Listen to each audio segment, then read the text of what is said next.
looky here. 11 of 12 footballs were underinflated in that New England game for the Patriots. All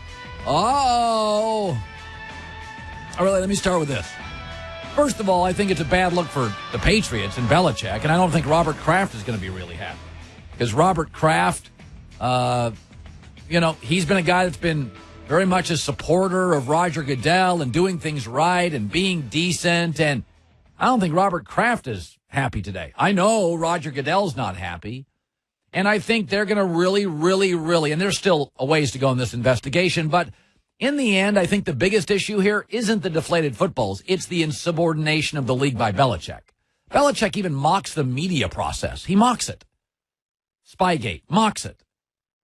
That's the bigger issue. I think the league is furious with Belichick, who I think is the best coach in the league.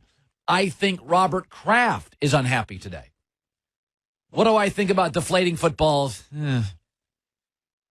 I mean, think about the 10 or 12 things we all know that happen in sports that are illegal. They can be penalized. Let's name them. The soccer flop, blood doping in cycling, pine tar in baseball. It's all over everybody's hands.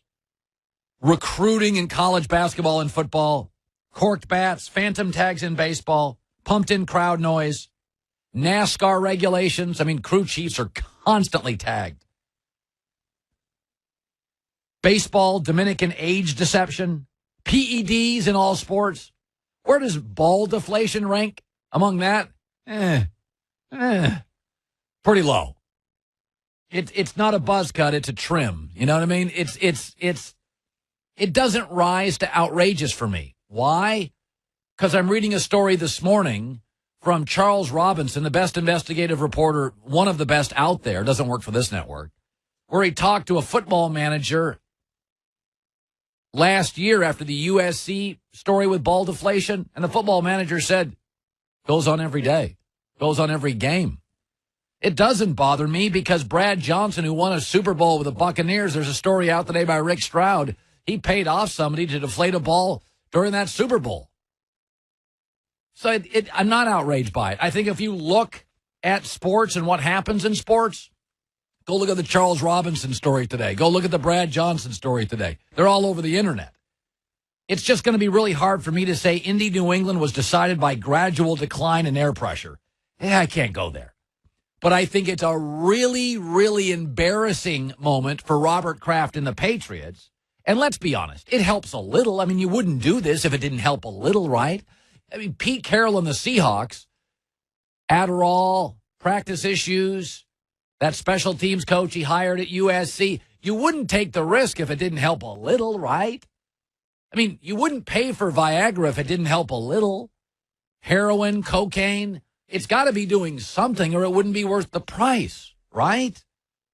I mean, ball deflation is, at some level, there's a sense that it makes my quarterback a little more comfortable. So if there's something there, I remember getting into arguments with some of these dopey baseball fans who would say, PEDs don't help anybody. Then why would you spend the money? You spend money on drugs when they help. Otherwise, you wouldn't go to the pharmacy. It's a headache and it's expensive. And in sports, you get busted and you get fined. So yes, it helps somewhere along the line. There is a sense, but so do phantom tags in baseball. So does flopping in basketball. It doesn't rise. It doesn't rise to outrageous. I heard Mike Greenberg say this morning on Mike and Mike. He said, it's one of these rare times I don't really know how I feel. Well, you're giving yourself the answer. You're not outraged. When you really feel outraged, I didn't get outraged much by Spygate, but I think this insubordination's the issue. So I think Belichick's going to get tagged. The question is, how do you tag him? What do you do? Draft picks? Draft picks taken away doesn't help great teams. Doesn't hurt great teams. It hurts Cleveland because they always have a top 5 draft pick. New England's picking at the bottom of the rounds. You give them slap on the wrist. We're taking away your first-round pick. Yeah, do we still have Gronk and Brady? Okay. Yeah, do we still have Belichick? I think the way to really hurt New England, take Belichick out for a year. Does it rise to that? Well, let's look at his resume. I'm a big believer. I'll tell you, I'll go back to something I said yesterday, though. Let's take a big picture look at what we've seen the last couple of weeks in football. Think about this. Green Bay chose field goals over touchdowns. More aggressive Seattle beat them. Detroit, Dallas. Detroit wouldn't go for it. 4th and 1. Punted to Dallas, couldn't make stops. The less aggressive team lost. So the Packers were less aggressive, lost. Detroit against Dallas, less aggressive. Ohio State, Alabama. Ohio State, trick plays. Going over the top late in the game. Less aggressive team won. Football, finance, accounting, military, alpha male businesses, there's payouts for aggressive. When Urban Meyer got to Ohio State, he ticked off all the other Big Ten coaches. Why?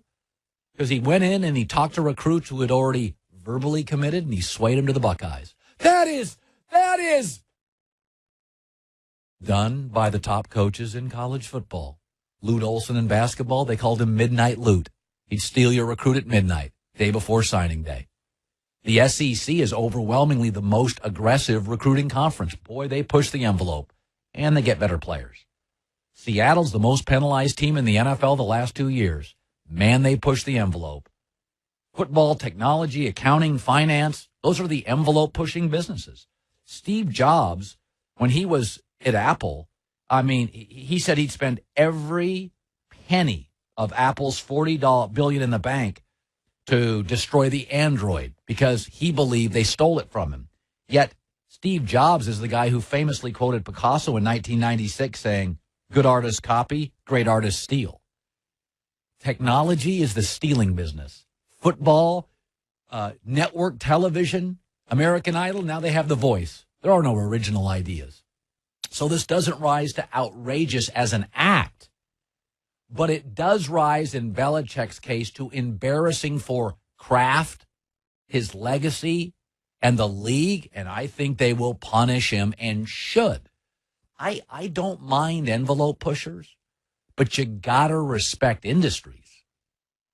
Okay, and I think they're going to look at him as a habitual, sort of chronic nose thumber, that he sees himself as sort of the league is silly, he's smarter than everybody else, and I think that's a dangerous place to be as a human, and I think it's a rough place for the NFL. They don't want you to do that. Got to respect the league. What is the NFL all about? Protect the shield. This damages the shield. So I think you could have a really heavy penalty for Belichick. But I'll say this again. Ball deflation, everywhere. I mean, can you really say for kickers it would be more outrageous, but balls 13.5 pounds down to 12, really? I mean, ask yourself this. If it's so obvious and such an advantage, why the hell couldn't the refs feel it once for 4 hours? In baseball, if there was pine tar on a baseball, an umpire would be like, whoa, stop game. 4 hours touching the ball? Not one ref could tell? Not one? In 4 hours? They touch it every play. Not one of the officials could tell? So I don't think it's a difference maker in this situation. But it is tarnishing Belichick. And ask yourself this. What do you think owners are doing around the league this morning? Oh, they're calling Roger Goodell. Oh, Belichick, I guarantee you, Goodell's phone this morning, other owners in this league, I mean, it is like one of those Apple stores before they come out with new technology, man. They're lined up around the block. He's got 31 owners on the phone this morning. Because they're going to go after New England. They're the reigning dynasty, and Belichick is an envelope pusher. They'd all hire him in a second, but so that's my take. Individually, it doesn't bother me. But collectively, if you look at Bill's resume, he's going to get smoked.